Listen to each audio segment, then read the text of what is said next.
গণ অভ্যুত্থানের পরও চলমান বৈষম্য বিরোধী আন্দোলন, নানা দাবি নিয়ে জেলায় জেলায় বিক্ষোভ ও মানববন্ধন করেছেন শিক্ষার্থীরা। অনিয়ম অন্যায়ের বিরুদ্ধে সংবাদ সম্মেলন ও মানববন্ধন করেছেন সাধারণ মানুষ। এছাড়াও বন্যা দুর্গতদের জন্য ত্রাণ দিয়েছেন স্বেচ্ছাসেবীরা। কিশোরী স্বর্ণা দাসের হত্যার প্রতিবাদে রোববার দুপুরে মানববন্ধন করেন মৌলভীবাজারের বৈষম্যবিরোধী শিক্ষার্থীরা।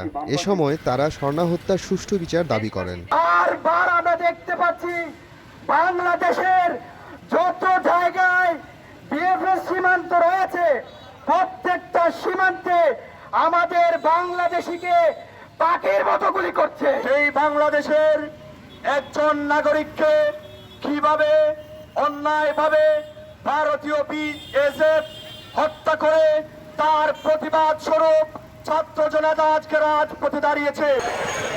গাইবান্ধা জেলা প্রশাসক কার্যালয়ের সামনে অবস্থান কর্মসূচি পালন করেন শিক্ষার্থীরা। এ সময় তুলসীঘাট কাশীনাথ উচ্চ বিদ্যালয়ের প্রধান শিক্ষককে জোরপূর্বক পদত্যাগের প্রতিবাদ করা হয়। প্রধান শিক্ষককে স্বপদে পুনর্বহালের দাবি জানান তারা। জানতে আমাদের আন্দোলনের মধ্যে জড়িয়ে ফেলছে নিয়ে এক প্রকার স্যারকে বাধ্যতামূলকভাবে পদত্যাগপত্রে সাইন নিয়ে আসে ওরা। এমনকি ওদের মধ্যে এমনও ছিল দুই একজন স্যারকে মারার জন্য মধ্যে আগে গেছিল। স্যার যাওয়ার পর থেকে আমাদের স্কুলে অনিয়মভাবে সবকিছু চলেই চলেছে। যেমন স্কুলে ছাত্ররা পালিয়ে যায়, তারপরে হচ্ছে স্কুলের কোনো নিয়ম কানুন মানছে না ছাত্ররা, এরকম। আমাদের প্রধান শিক্ষক আগের দিন যেমন স্যারকে আবার ফিরে চাই, কারণ উনি বার হওয়ার পর থেকে অনেক স্কুলে দুর্নীতি হয়, স্কুল ছাত্ররা পালিয়ে যায়, আবার ফ্যান দুইটা চুরি হয়েছে, সাইকেল চুরি হয়ে গেছে, শিক্ষকরা ভালো মতো ক্লাস নেয় না, একটা নেয় আরেকটা নেয় না। গত 22 তারিখে আমি স্কুলে আসছি, দাপ্তরিক কাজ করছি। হঠাৎ করে 10-12 জন লোকজন এসে 15-20 জন লোক এসে আমাকে জোরপূর্বক প্রাণনাশের হুমকি দিয়ে পদত্যাগপত্র স্বাক্ষর গ্রহণ করে এবং আমি দিতে না চাইলে তারা আমাকে খেয়ে ফেলবে, চামড়া তুলে ফেলবে, আমাকে জিম্মি করে অবরুদ্ধ করে জোরপূর্বক আমাকে পদত্যাগপত্র গ্রহণ করে। রাঙামাটিতে রানী দয়াময়ী উচ্চ বিদ্যালয়ের প্রধান শিক্ষকের অপসারণের দাবিতে পাল্টাপাল্টি অবস্থানে শিক্ষার্থীরা। প্রধান শিক্ষকের বিরুদ্ধে ষড়যন্ত্রের প্রতিবাদে বিক্ষোভ সমাবেশ করে একটি পক্ষ, অন্যদিকে তার অপসারণের দাবিতে শহরের জিমনেশিয়াম থেকে বিক্ষোভ মিছিল বের করে আরেকটি পক্ষ। ব্রাহ্মণবাড়িয়ার আব্দুল মোনেম মহাবিদ্যালয়ের অধ্যক্ষ হোসনে আরা বেগমের জোরপূর্বক পদত্যাগের প্রতিবাদে বিক্ষোভ মিছিল করেন শিক্ষার্থীরা। পরে তাকে স্বপদে বহাল রাখার দাবিতে উপজেলা নির্বাহী কর্মকর্তার কাছে স্মারকলিপি জমা দেওয়া হয়। প্রধান অধ্যক্ষকে জোরপূর্বক কিছু স্টুডেন্ট এবং বহিরাগত ছেলেপেলে নিয়ে জোরপূর্বক তারা পদত্যাগ করিয়েছে। আমরা চাই আমাদের ম্যাডাম আমাদের কলেজে আবার ফিরে আসুক এবং আমাদের মাঝে আবার আগের মতো ফিরে আসুক এবং আগের মতো আবার সবকিছু কলেজটাকে পরিচালনা করুক। স্মারকলিপিটা আমি পেয়েছি। এখন পরবর্তী বিষয়ে দুটো ইস্যুতেই আমরা তদন্তপূর্বক পরবর্তী আইনানুগ ব্যবস্থা গ্রহণ করব। নীলফামারীর সংগলসী উচ্চ বিদ্যালয়ের প্রধান শিক্ষক ও সহকারী প্রধান শিক্ষকের পদত্যাগের দাবিতে মহাসড়ক অবরোধ করে বিক্ষোভ করেন শিক্ষার্থী ও অভিভাবকরা। গণভবন থেকে লুটপাটকৃত মূল্যবান সামগ্রী উদ্ধার, ট্রাফিক ব্যবস্থাপনা সহ সামাজিক নানা কাজের স্বীকৃতি হিসেবে বিশেষ সম্মাননা দেওয়া হয়েছে নারায়ণগঞ্জের রণদা প্রসাদ সাহা বিশ্ববিদ্যালয়ের 11 শিক্ষার্থীকে। কিছু মানুষজন লুটপাট করছিল, তখন আমরা একটা কমিটি গঠন করে এই লুটপাটের জিনিসগুলো আমরা একত্রিত করি, পরে ওইটা আমরা আর্মির কাছে এটা আমরা হস্তান্তর করে দিই। আমরা নিজ দায়িত্বে আমাদের শহরটাকে আমরা পরিষ্কার পরিচ্ছন্নর কাজে আমরা লেগে পড়েছি। তো আমরা 5 তারিখের পর আমরা সর্বোচ্চ চেষ্টা করছি আমাদের নারায়ণগঞ্জ যেন যানজটটা না থাকে, এই জন্য আমার ফ্রেন্ড আমরা সবাই একসাথে দলবদ্ধ হয়ে আমরা ট্রাফিকের কাজ করেছি। বৈষম্য বিরোধী আন্দোলনে নিহত বিএনপি কর্মী মেহের আলীর হত্যায় জড়িতদের বিচারের দাবিতে যশোর প্রেস ক্লাবে মানববন্ধন করেছেন নিহতের পরিবার ও স্থানীয়রা।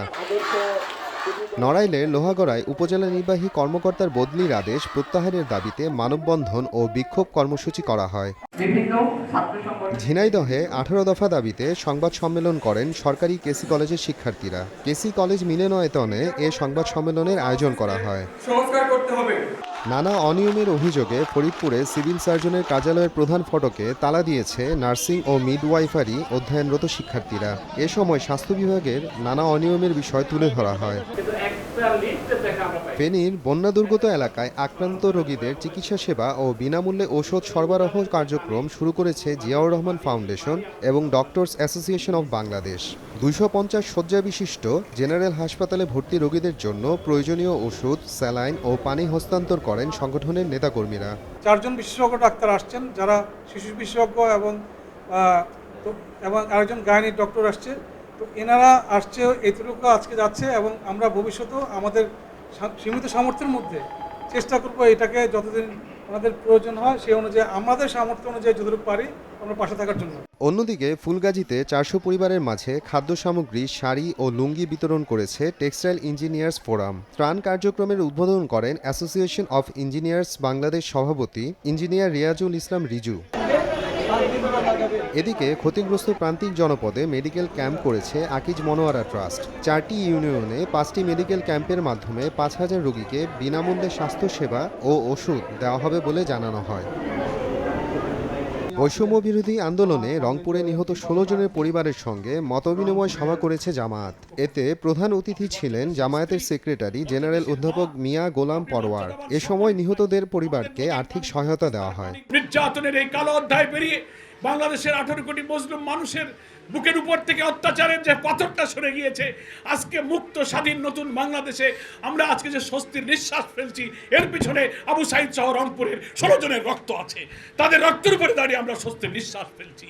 এটাই তো শহীদদের মর্যাদা, এটাই তো শহীদদের গর্ব। ময়মনসিংহে কলেজ ছাত্র সাগর হত্যাকাণ্ডে বাদী হয়ে মামলার আবেদন করেছেন বিএনপির ময়মনসিংহ বিভাগীয় সহ সাংগঠনিক সম্পাদক আবু ওয়াহাব আকন্দ। মামলায় শেখ হাসিনা ও শেখ রেহানা সহ 111 জন ও অজ্ঞাত 300 জনকে আসামি করা হয়। মানবতা বিরোধী এবং গণহত্যাকারী শেখ হাসিনা, শেখ রেহানা, ওবায়দুল কাদের, আসাদুজ্জামান কামাল, মহিদুর রহমান শান্ত, একরামুল হক টিটু, আমিনুল হক শামীম সহ আরও অনেকেই যারা দূষর, যারা দুষ্কৃতিকারী, যারা খুনি, তাদেরকে আসামি করে আমরা একটি মামলা দায়ের করেছি।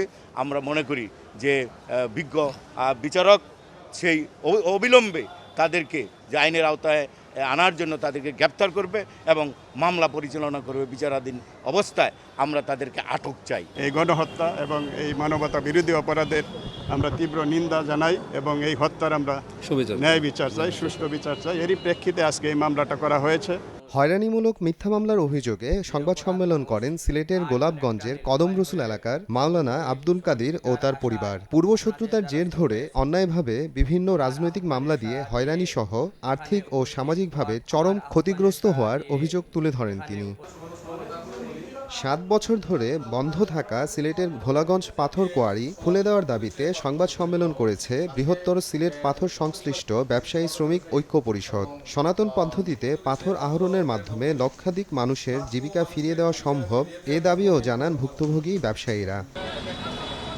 10 দফা দাবিতে ভোলায় কালো ব্যাজ ধারণ ও মানববন্ধন করেছেন বাংলাদেশ পিটিআই কর্মকর্তা সমিতির নেতৃবৃন্দ। এ সময় প্রাথমিক শিক্ষা অধিদপ্তরের মহাপরিচালকের অপসারণও দাবি করা হয়। পটুয়াখালী উপজেলা পরিষদ মাঠে 3 দিন ব্যাপী কৃষি প্রযুক্তি মেলা আয়োজন করেছে কৃষি সম্প্রসারণ অধিদপ্তর। মোহাম্মদ আফরানুল ইসলাম, সময় সংবাদ।